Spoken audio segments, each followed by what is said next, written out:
on Attack of the Show, Matt Myra's back as co-host, and he'll be sitting down with Star Trek creator Gene Roddenberry's son, Rod, to chat about his documentary, Trek Nation. Plus, Matt Farah puts the Scion FRS through its paces in Nevada. That car has got some kick to it. Then in Gadgetron, we get our fingerprints all over Google's new tablet, the Nexus 7. Also, it looks like the new World of Warcraft expansion has got a release date. We'll have the details in the feed. And we check out the Tony Hawk Pro Skater HD facelift in indie games. Don't go anywhere. Attack starts right now.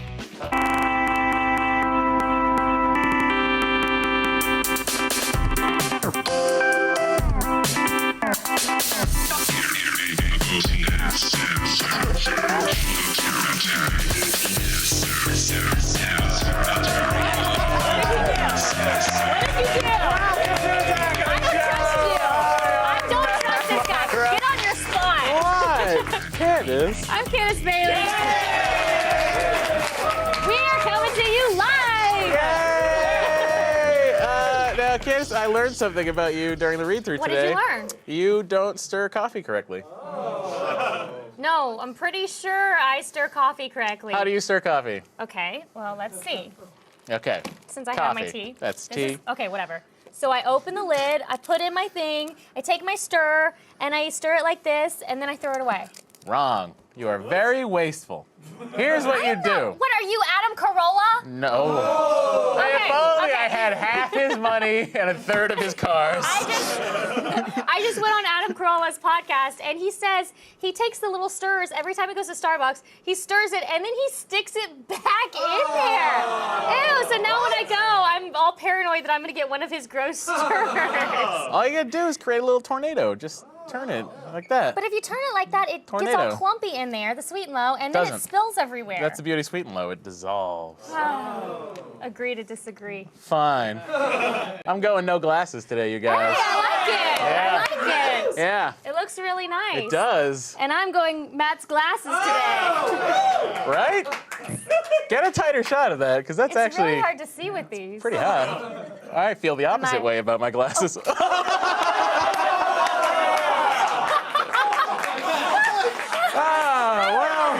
That's what happens when I try to be sexy. Damn it. Well, I'm glad that they didn't break. Yeah, you just hang on to those. All right. Time now to run down the top things on the web. We're going around the net.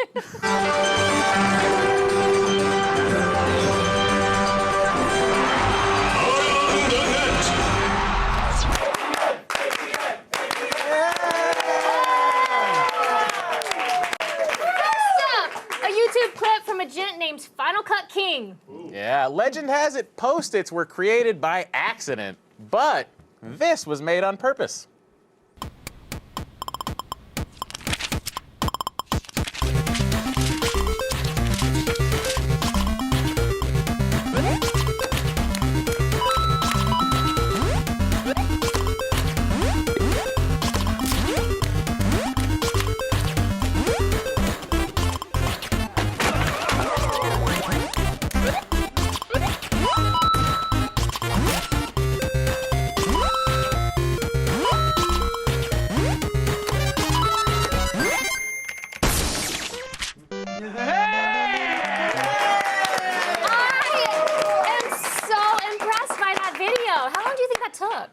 Too much time? Too much time? No, it was so good. I love it. You didn't like it? It reminded me a lot of college when I would do things and go, why'd I just do that? Because you had the time. Yeah. Fun fact, Post-its were invented as reminders. Yeah, well, here's a reminder, those college kids. There is no longer a 6-month grace period on your student loans. Stick that on your computer monitor. They need to know. Oh, they do. Okay, now they know. Our next video stars someone very special. Yeah.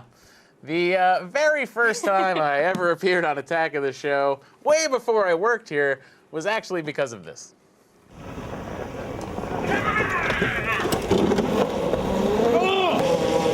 Yeah, we have this. Okay. Look at more product. I got it. Oh,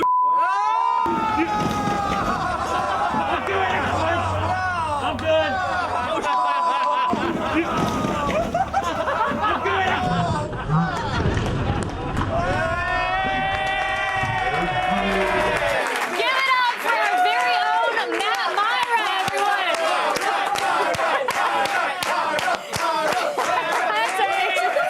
Now, for everyone on Twitter who keeps asking me how to host AOTS, that was how you do it.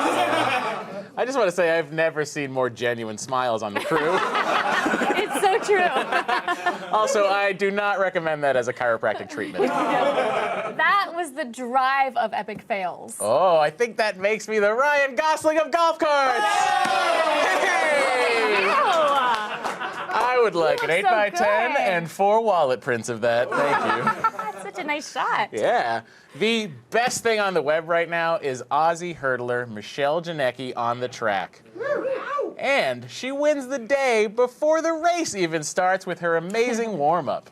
If you thought her performance at the Junior World Championships in Barcelona couldn't be improved upon, you clearly have never seen it cut to the bubbly song Boys by Sabrina.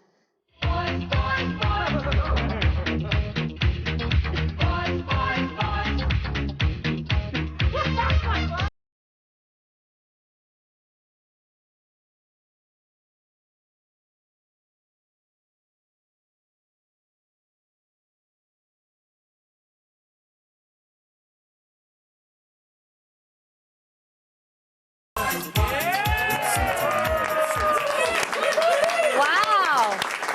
Did you want to say something? I just wanted to say I had never seen more smiles on the crew's faces. Until that video. She really killed those hurdles. Yeah, I'd like to see how she does with the emotional hurdles that would come from a relationship with me.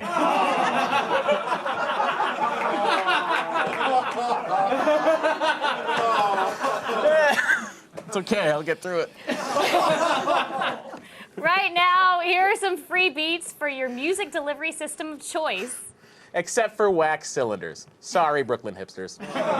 Summer heat got you sweating for some new music? Don't worry. Freebeats is here to cool you down with 3 new tunes for you to download completely. Next up, we got a little something something for all you hip-hop heads with Flowbot's latest single, The Circle in the Square. Sky in the family, stone and calamity. Triumph with throne, took the dome to these Goliaths. Planet sees silence, it granted me compliance. And in the spring rain, exploded in a riot. The hip-hop group with guitars first gained notoriety in early 2008 when their single Handlebars exploded onto the charts. This track features the socially conscious brand of rock-infused rap that helps them gain both critical and commercial success. Be on the lookout as the Flowbots get ready to hit the road for select shows in August.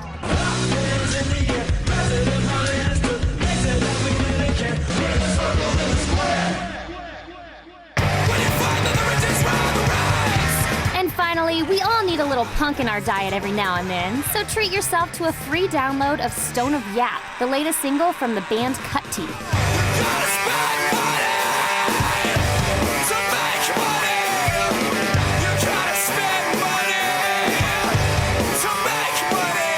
This recently formed punk band is a collaboration of former members of bands like Monday's Hero, Stay Ahead of the Weather, and Red Knife Lottery.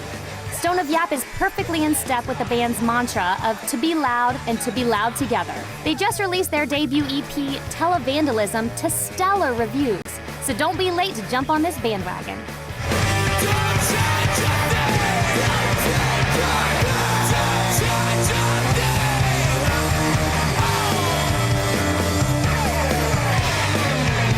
All 3 songs are gifts from the artist to you. So what are you waiting for? Head on over to G4TV.com and grab some free beats.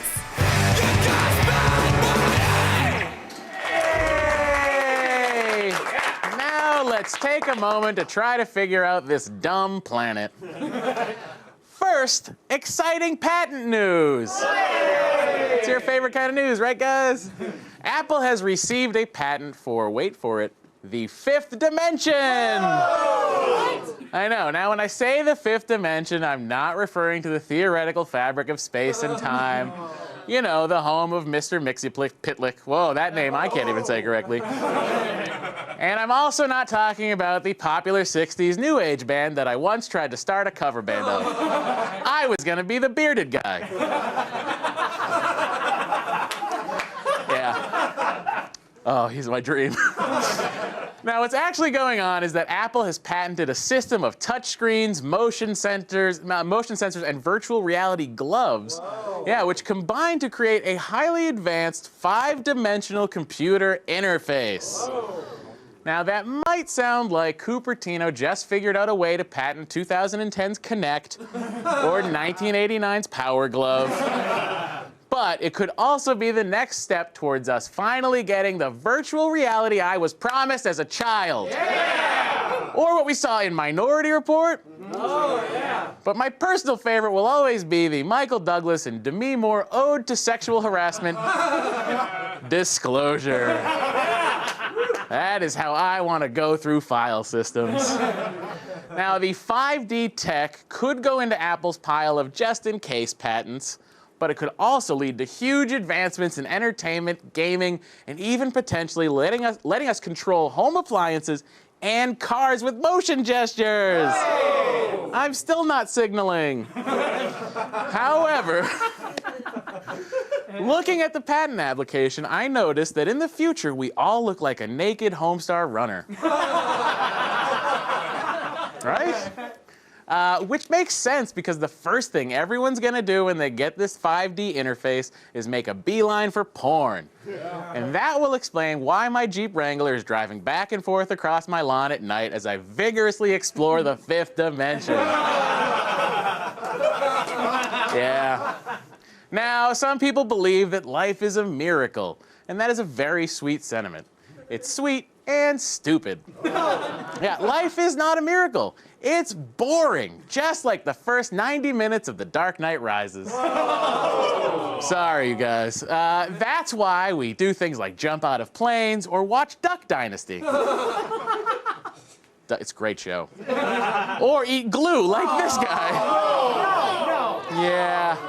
This guy's not a miracle. He's eating glue for free on the internet. Oh my God. Life may be exciting for his gastroenterologist. He's really clogged up, literally. But chances are his life is incredibly boring. But that's just because, like I said, life is boring, and I am not alone in thinking this. In fact, scientists at Stanford have gone so far as to prove life is boring by creating it. Whoa. Or rather, recreating it with the world's first computer-generated model of a complete living organism. Yeah, right? Sounds exciting. It's not that exciting. Researchers used information from over 900 very sciencey papers to produce this. Whoa. These virtual cells are defined by almost 2,000 scientifically determined criteria and could make for the wholesale creation of new microorganisms. Whoa. Because when you're creating microorganisms wholesale, you're cutting out the middleman and passing the savings on to you. I guess because the ones we have, microorganisms, they're not doing the job. Screw Ebola. I want something smaller and harder to control. And the brilliant scientists recreated something called Mycoplasma genitalium. What? Yeah, that is a type of bacteria found in the genitalia of humans and monkeys. Now, let's not dwell on who gave Mycoplasma genitalium to who. It was us. But in our defense, we were drunk and don't even remember that Christmas party. Speaking of remembering things, when is a password not a password?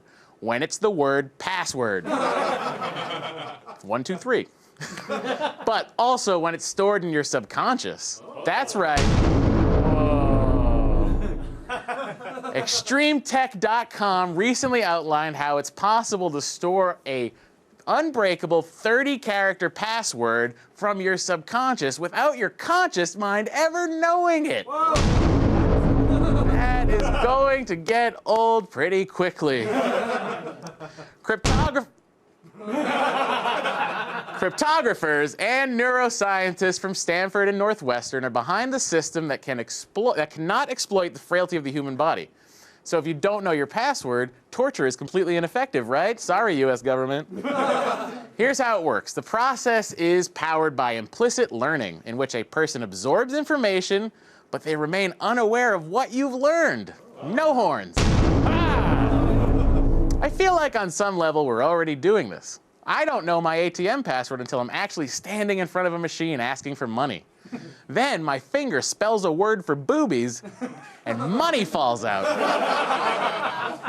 Then sometimes I give that money to a woman so she'll show me her passwords. Sometimes. But I digress. Here's the really crazy part about the password scheme. You learn it by playing a special computer game. Wow, that's it. It looks like a less fun bargain basement version of Rock Band, otherwise known as Guitar Hero. Oh! Burn. Most of the game's keystrokes are designed to teach you the uncrackable, unknowable password, which you can use on your unsecured Yahoo email. It does beg the question, what do you know that needs to be so secure? I know Jason Bourne, sir, and you are no Jason Bourne. Neither is that guy. I know, he's also very handsome, but just doesn't have the eyes. Implied learning and secret brain passwords sound like a plot device from Johnny Mnemonic or the new Total Recall. But the fact is, we're living in the future that Philip K. Dick imagined. Damn it! Stick around! Does your modern tech-heavy lifestyle affect how the thing in your head that is thinking brains, it's brain stuff. Yeah! It's coming up next.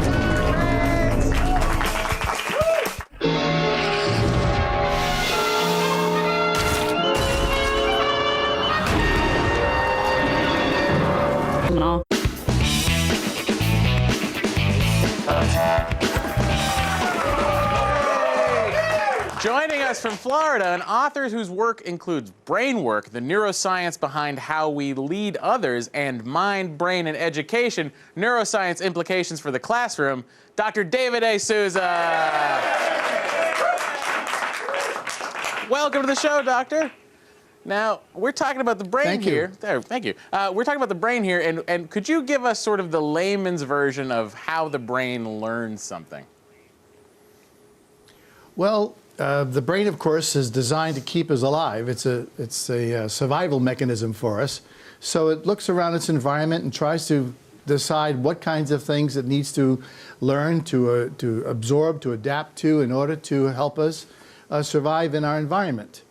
So first thing is, does it affect our survival? If it does, we learn it very quickly. We learn the importance of jumping out of the way of a moving vehicle. We learn the importance of not touching a hot stove. All those things that are survivally oriented, we learn first. Yeah. Emotion plays a great deal too. The emotions we have with connecting to our caregivers, to other people. We tend to remember the best and worst things that happen to us. We don't remember very much the things that have really no emotions attached to them. We have to try to work very hard at that. But now, David, why does my brain, for instance, why is my brain really good at remembering, like, the Enterprise D had 42 decks and had a max speed of warp 9.75? Why does my brain remember that stuff, but then forgets math? Because you're motivated to learn it. You know, motivation is still a very critical element in how we learn. We tend to learn those things we like and enjoy learning. It's one of the things we have to think about in schools. You know, too often we present things in a very dry, uninteresting way, and kids aren't motivated to learn it. We have to find new ways to present it. Technology today can help us do that and to try to keep the interest and motivation going. We tend to remember those things we enjoy remembering. Now, technology is something that seems to be working more and more towards multitasking. Now, can we talk a little bit about the brain and how that multitasks and how we could possibly get better at letting our brains do the multitasking? Yeah, this is a great topic because multitasking is an experience in self-delusion. The brain cannot multitask. Oh, no. We think it's doing that, but oh, yeah, in fact, it can't. There are very, very few people on this planet who can really multitask. What we're actually doing is shifting our attention from one thing to another, either alternating it or sequentially going from A to B to C and then back to A. We think we're multitasking, but there's always a loss. Look, the brain, we survive by the brain focusing on one thing at a time. Mm-hmm. And whenever we try to do more than one thing, there's always a loss to the first thing. Right. So, for example, if you're working on something and trying to make a script, for example, or you're working in your organization and the boss says, look, I want you to do this and that, when you shift your attention to that, you lose the first thing. there's always a loss. And what I worry about is that multitasking has become such a, what people think is a desirable habit, when in fact it isn't. We don't get, what happens is we end up doing 2 or 3 things in an average way rather than one thing well. Do you think that now the modern, like how we're very tech-savvy culture right now, and we can sort of just go look up Google things, do you think that sort of affects how our modern brain is learning? Yeah, I think it is. We have enough studies now to show that working memory, which is the temporary memory where we're processing things that we're conscious of, anything you're consciously thinking of now is in working memory. There used to be a magic number 7 that said we're able to hold about 7 things in working memory at one time. But recent studies have shown that that number has dropped closer to maybe 3 to 4.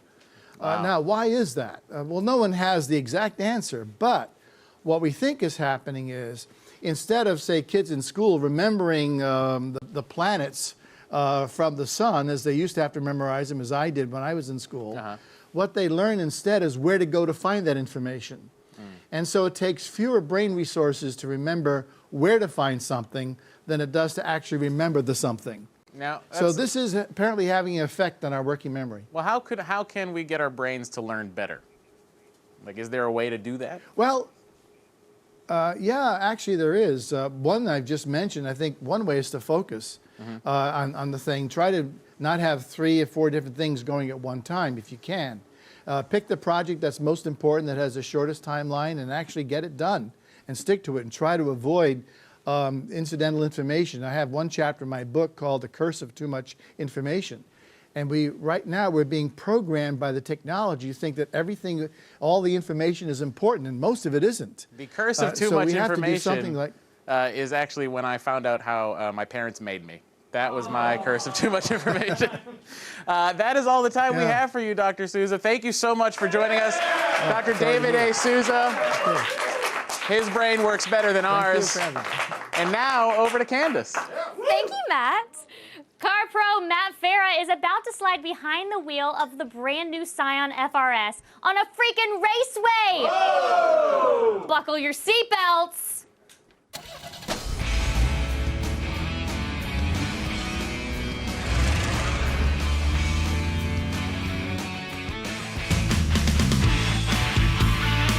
You know, for years, people have been asking me what is the best affordable sports car. And for years, I've been telling them the Mazda Miata. In fact, since 1989, the Miata has been pretty much the only game in town when it comes to lightweight driving fun.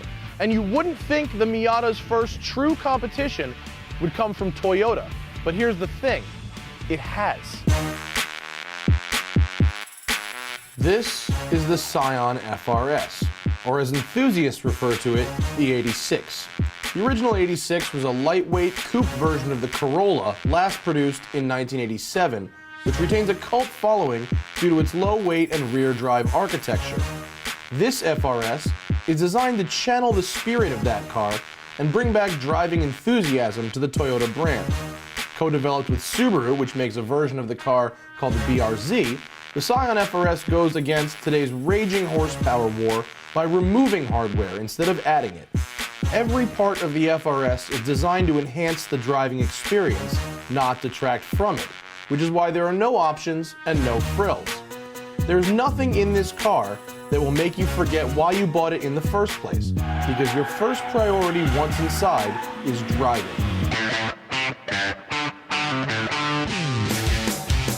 Let's get to some numbers. The FRS is small, and I mean 16 inches shorter than a Hyundai Genesis Coupe. It's also very light. At 2,800 pounds, it's 700 pounds lighter than a V6 Ford Mustang. The engine is a Subaru 2-liter flat 4, makes 200 horsepower and 151 pounds of torque. Doesn't sound like much, but it's not much car to move around either, and it's mounted so low in the engine compartment that the FRS actually has the lowest center of gravity of any car being produced today. It's also very slippery. The drag coefficient is 0.27, just worse than a Prius, which helps this car actually get 31 highway miles per gallon. Not bad.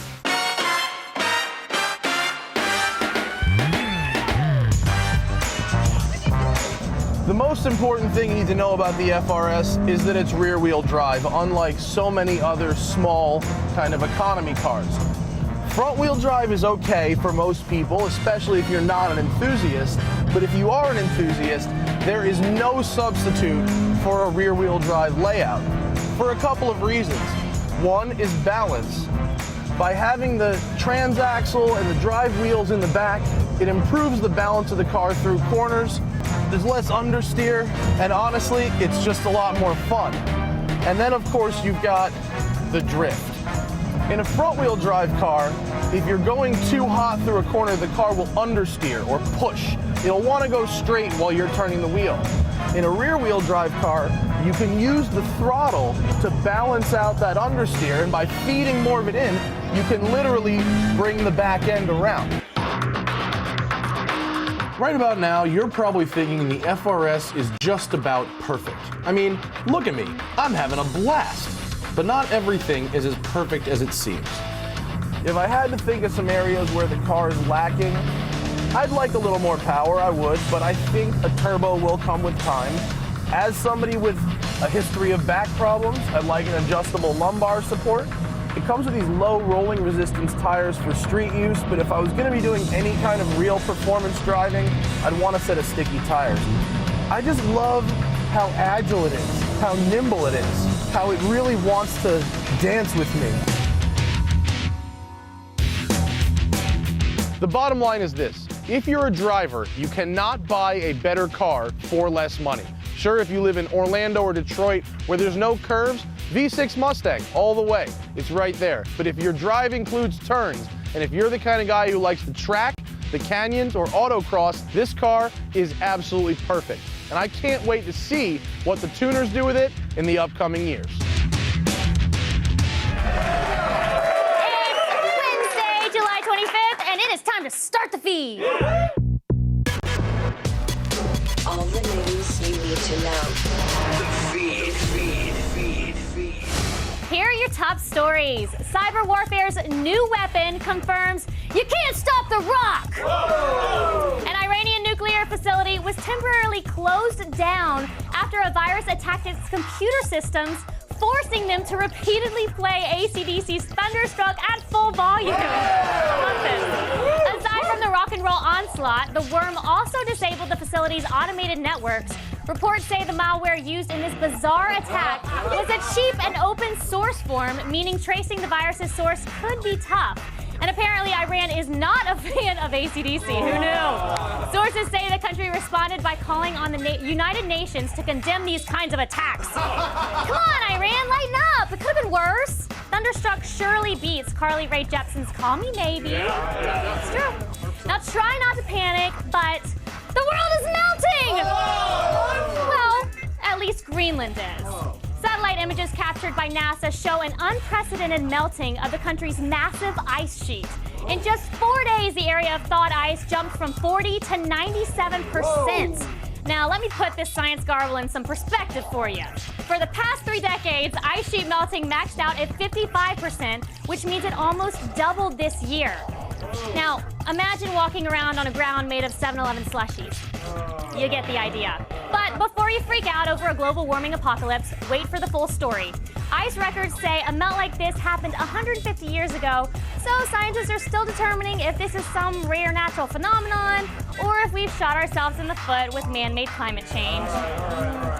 And finally, World of Warcraft junkies are about to get their fix because Blizzard just announced that the long-anticipated Panda-filled expansion pack, Mists of Pandaria, will be coming out on September 25th.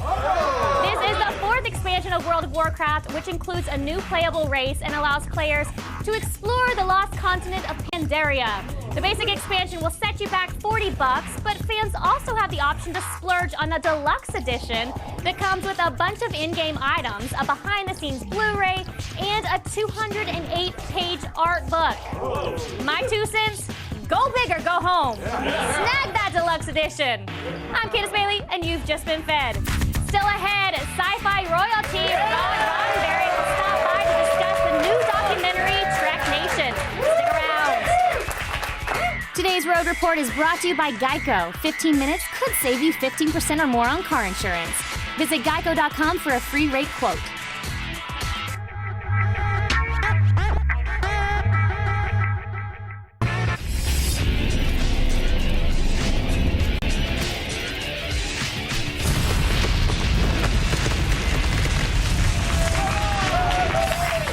A new documentary called Trek Nation explores the life of Gene Roddenberry beyond Star Trek. And I had something very special I wanted to show him. Well, if you don't mind, there's something that's actually kind of fantastic. This is one of the main reasons why we want to interview you.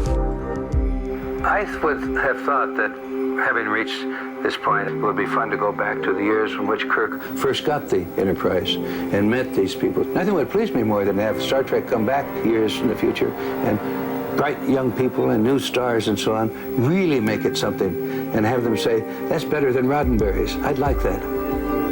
That's great. Yeah. Thanks. That's amazing. Wow. Please welcome back Rod Roddenberry. Thank you very much. Thank you. Now, Rod, I was fortunate enough to catch the documentary on the Science Channel, and I have to say it is fantastic. I loved it. Thank you very And much. I'm not just saying that because I love Star Trek. I'm saying it because it's actually a very well put together documentary. We had an amazing team. I mean, it took us, almost 10 years to put it together. And, Yeah. and I wouldn't say that was 10 years of constant hard work, although it was for many of the team members. It was 10 years of us figuring out what to do and how to do it and making mistakes. But it was an amazing journey. There's so much. When you started off with like saying, okay, I'm going to make a documentary, how different from when you started to make it was the end product, like the idea that you had? Well, I had a lot of help at the beginning saying I'm going to make a documentary. There was a lot of we're going to make a documentary. Yeah. But, I came at it from a fan point of view, meaning I wanted to show the diversity in fandom and these people believing in this future. Yeah. And then it really evolved into a father-son story. And in fact, I fought that a lot of the way because Yeah. I didn't really understand how that would play through. Well- But I came on board and I love it. I love it now. You got on board. Very good, very good. Now, what message did you sort of want the film to convey? It was a personal journey. That was the most important thing to me, and it was really me discovering my father, and it was humanizing him was the most important message, not just for me, because it's hard for a son to identify with this mythologic figure, this great bird of the galaxy that everyone presented to me. So I had to humanize him, and that meant finding out the good, the bad, the ugly. And that helped me, I don't want to say bring him down, but it made him human. It made him someone I could connect with. And still, with all his faults and flaws, I was still able to see the genius, the vision, and that was someone I could find my connection with again. Now the vision started out not unlike we see it today, Star Trek, but it started out sort of as like, hey, it's the 60s, let's make a space western. Yeah. But at the same time, I can tell some morality tales in there. Like, how do you feel about Star Trek now versus when your dad said, this is what I want to do? I got to say, I'm a product of the next generation. Yeah, me too. Born in '74. Love the original, don't get me wrong. But, it shows how my father evolved. This was, in a number of my interviews, people kind of would share with me that my father, being a World War II pilot, being an LAPD sergeant, flying transcontinental flights and crashing in the Syrian desert. He had amazing life experience. Your dad was kind of like a man's man. He was really a man's man. I'm going to be a cop, now I'm going to fly a plane, then I'm going to write Star Trek. That's right. When you put it that way. Yeah, so I just summed it up for you. It really showed how he evolved as a person. He was younger, he was brash, he was like Kirk. He would throw the fist and he would jump on the girl, so to speak. That's in the documentary too. And then as he got older, there was more diplomacy. There was more sort of this worldly perspective, and it's directly proportional to his evolving as a person. So he mellowed as a person, and he conveyed that with a bald British man. Yes. Yes, he did.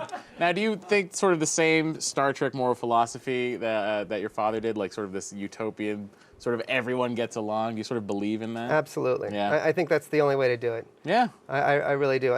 The exciting thing that I love is United Federation of Planets. I think we need the United Federation of Continents, and I know people say we have the UN. Yeah.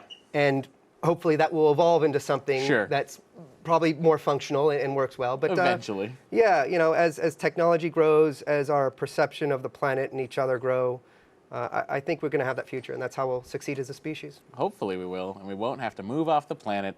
No. I want to move off the planet. But you have the DVD right here. I brought you a DVD. Which, I'm going to take it. Yes. These, you can't really get them anywhere. You can download these digitally. You can download the movie digitally on Amazon and iTunes, of course. Oh, but what's going on right over here? This is a special one. We don't have too many of these. Signed by Nichelle Nichols. Whoa! Yep, Uhura. That's Uhura! Yep. I'll just tuck this over here for now. Thank you, Rod. Now tell us very quickly about White Room, which is a 360-degree short film. Yeah, it's phenomenal. We have a tremendous team at the office, and they really came together to make this production. It is a 15-minute short sci-fi film using a brand new technology. Well, actually, the technology itself I wouldn't say is new, but the way in which we use it. It's a 360-degree camera, not 3D, but it shoots 360 degrees. So no one has really taken it and shot dramatic content before. So we have the short film on there. And what was really cool is that they shot the film a couple different ways. They had to use the camera, but then they shot it traditionally too.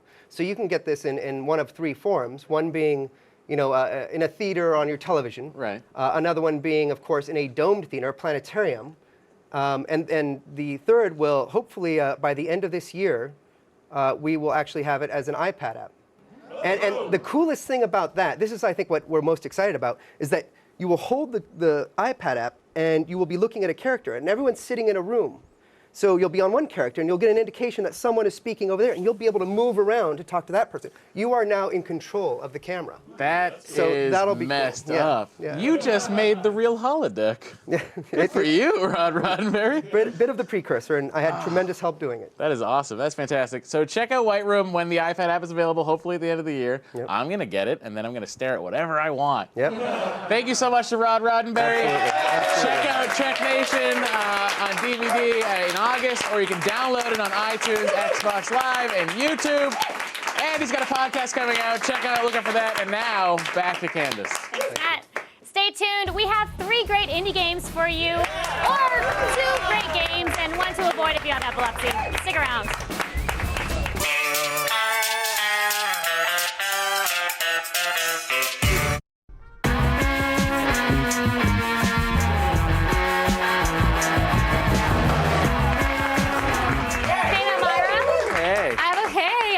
For you. Okay. What do a retro RPG and a psychedelic shooter have in common? What? They are both part of today's indie games. You're correct. Yes.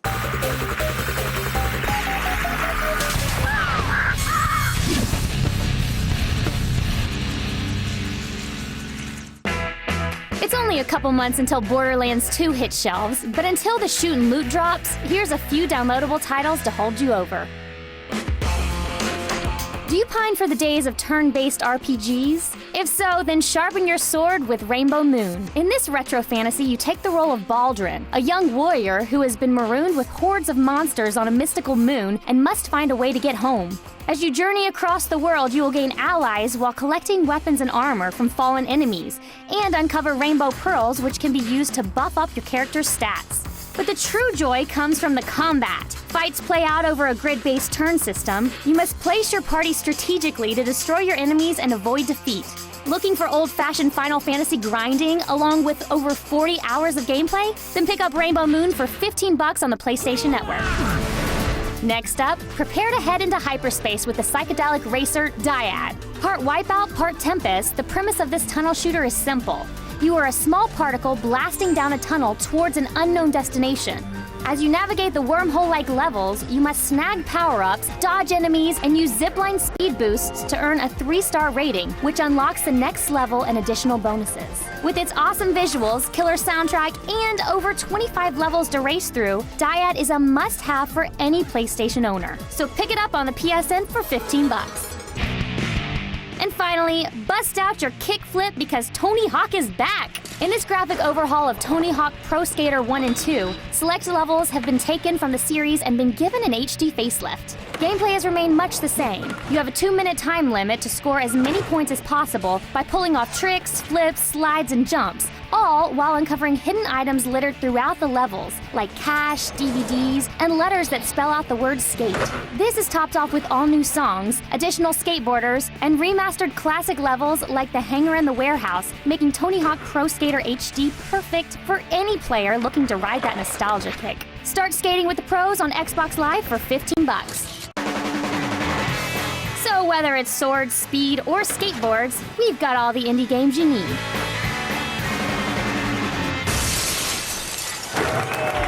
Thanks, disturbing flashing images.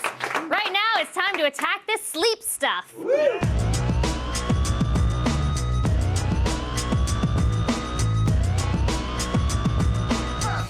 Are you trying to fall asleep after consuming too much caffeine? It sucks, right?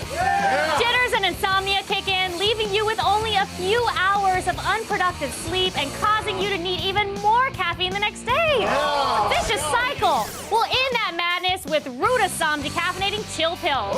Just pop one pill a few hours before bedtime to quickly metabolize what's left in your system, helping you to drift off into a peaceful sleep. Get a month's worth from Think Geek for only $13. That's hard to say. Now, warm summer nights are great, but sometimes blankets are just too much. Well, what do you do when you want to feel the coziness of a blanket but not overheat? I'll tell you what you do. You use the zippered vent sleeping bag, of course. No more kicking your leg out from under the comforter and sleeping in unnatural positions. This is so horrible. Just unzip where you need the legroom and voila, your perfect temperature. Buy it from Hammaker Schlemmer for a measly $120. And finally, have you ever wondered how awesome it would be to take control of your dreams? It's really cool. Now you can with Remy. Now, as you sleep, red LED lights will flash into your eyes, which cause anomalies in your dreams that will help you recognize that you're dreaming. I know, right? Learn to take control, and soon you can be battling evil lawn gnomes while riding dinosaurs and shooting laser beams out of your fingertips. Pre-order now for only $95. Stick around, there's more attack after this.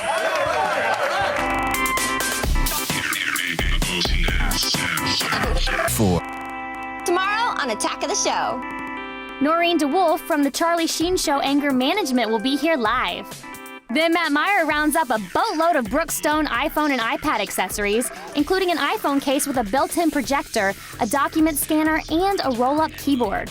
And Jessica Chobot sits down with Ben Stiller, Vince Vaughn, and Jonah Hill to get lessons on fighting aliens in The Watch. It's Attack of the Show tomorrow at 7. Yeah. I think we should go on to the Twitter wall. I'm looking forward to this Twitter wall situation. You want to read one? Yeah, let's see. I am trying to learn how to jump hurdles. Can we play the Barcelona video again in slow motion? I think so. Oh my God, this is the first time the Twitter wall's had a great idea. That was amazing. When I get home tonight, thank you so much. I felt good about it. I'm gonna watch that video over and over and over. You should. Okay, too much information. Thanks, our guest.